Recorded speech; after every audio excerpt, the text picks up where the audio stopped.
Hi, I'm Mackenzie, and this is my discussion board for environmental justice and ecological justice. The first question is, what is the difference between environmental justice and ecological justice? So the difference is that environmental justice is more human-centered, while ecological justice is more nature-centered. And we can see this from the article Radical Equalitarian Ecological Justice, a social work call to action by Fred H. Besthorn. And in the article, they discuss environmental justice by saying that it is consistently anthropocentric, and they discuss ecological justice by saying they do, however, advocate for a deeper ecocentrically informed conceptualization of justice, a deep justice, and they being ecological justice proponents. So for question 2, it says, describe social work's grand challenge related to the environment. What are your reactions to this grand challenge? So social work's grand challenge related to the environment takes a look at creating a social response to changing the environment. It discusses the issues. It talks about the issue being unprecedented environmental change threaten human health and well-being in communities worldwide. And then it talks about the societal goal. In the societal goal, it says it strengthen individuals and communities for anticipating and adapting to environmental change, particularly for vulnerable groups, and reduces inequalities to exposure to environmental risk and access to needed resources. And then it looks at a decade of work, and it talks about for over the next 10 years, researchers, practitioners, and policymakers can engage in a variety of activities that will advance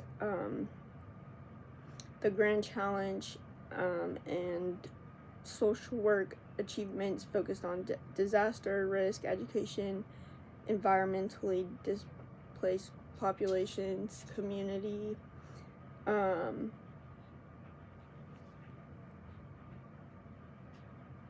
adaptation and resilience to environmental change, and environmental justice.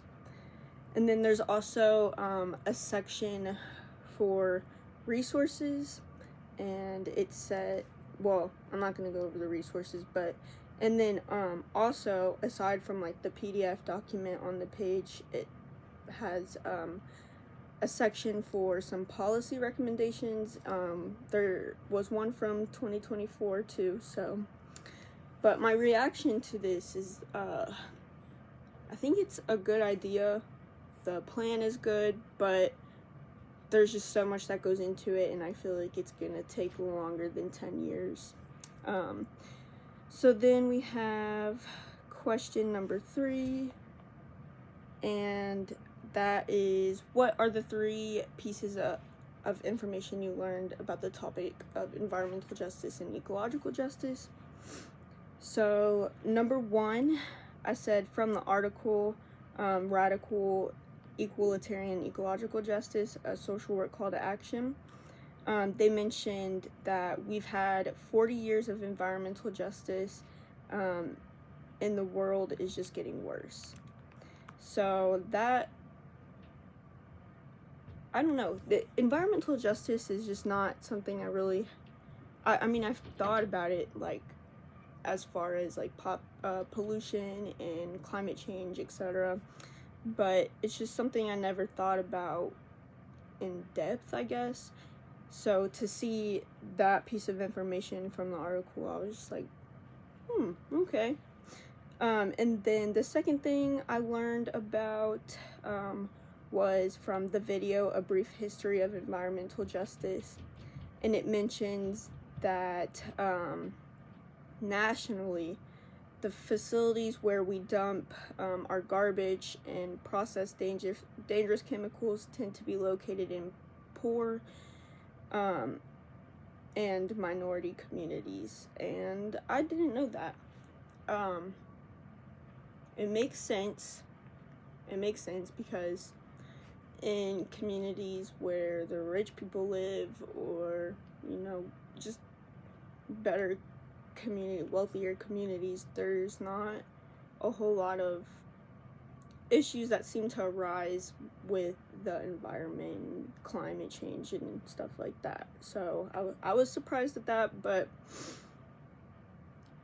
not surprised. And then number 3 from the article, How Racism and Classism Affect Natural Ecosystems, I learned about the luxury effect, and it's where wealthier neighborhoods have more access to biodiversity, like different plants and nicer plants. You see more trees, you see more birds and stuff like that in the wealthier neighborhoods than you would see in low income neighborhoods. So that was interesting to me. I've never heard of the luxury effect, but I've definitely seen it. So, and then number 4, how might environmental justice and or ecological justice impact the residential community you selected for the thinking critically about community assignment? So, I chose Louisville's Portland neighborhood for my thinking critically about community assignment, and I said environmental justice impacts that neighborhood because the residential community is kind of like, they don't have easy access to their park called the Lannan Park. I think that's how you say it. So the park is between a flood wall, and then on top of the flood wall, I'm pretty sure it is I-64. It's a highway, and they have access to the park. I don't know where you enter in at, but I know the article I was reading said that there's a bridge that goes over I-64 to go over into the park, and it talked about how the bridge was just very dangerous and how it had damage. Like, there was a hole in the wired fencing on the bridge where someone could go onto the highway from the hole, which was just crazy to me. But that is definitely relating to environmental injustice. They should have easier access to their park, and yeah. And then number 5, it says, reference in detail at least one resource in this week's Soft Chalk. How might advocacy be relevant to environmental and / or ecological justice? And I picked